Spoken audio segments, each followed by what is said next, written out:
सनातन जीवित परमेश्वर के सनातन जीवित वचन इतिहास की दूसरी पुस्तक अध्याय 5। इस प्रकार सुलेमान ने यहोवा के भवन के लिए जो जो काम बनवाया वह सब पूरा हो गया।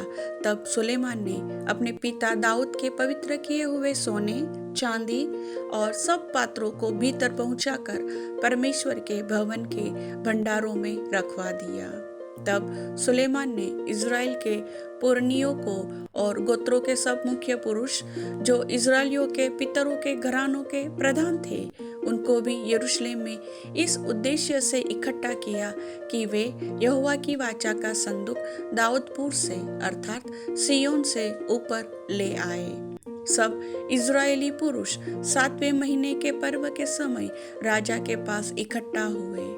जब इज़राइल के सब पुरनिये आए, तब लेवियों ने संदूक को उठा लिया और लेवीय याजक संदूक और मिलाप वाले तंबू जितने पवित्र पात्र उस तंबू में थे उन सभी को ऊपर ले गए। और राजा सुलेमान और सब इज़राइली मंडली के लोग जो उसके पास इकट्ठा हुए थे, उन्होंने संदूक के सामने इतने भेड़ और बैल बलि किए जिनकी गिनती और हिसाब बहुतायत के कारण न हो सकता था। तब याजकों ने यहोवा की वाचा का संदूक उसके स्थान में अर्थात भवन की भीतरी कोठरी में जो परम पवित्र स्थान है पहुंचाकर करूबों के पंखों के तले रख दिया। संदूक के स्थान के ऊपर करूब पंख फैलाए हुए थे, जिससे वे ऊपर से संदूक और उसके डंडों को ढाके थे। डंडे तो इतने लंबे थे कि उनके सिरे संदूक से निकले हुए भीतरी कोठरी के सामने देख पड़ते थे, परंतु बाहर से वे दिखाई न पड़ते थे। वे आज के दिन तक वहीं हैं।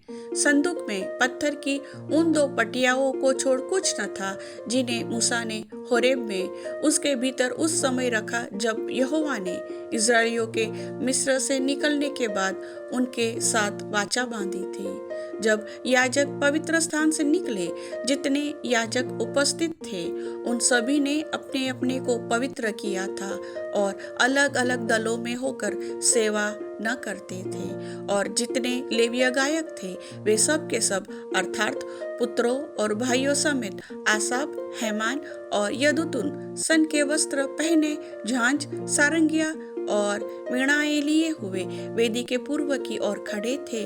और उनके साथ 120 याजक तुरहिया बजा रहे थे।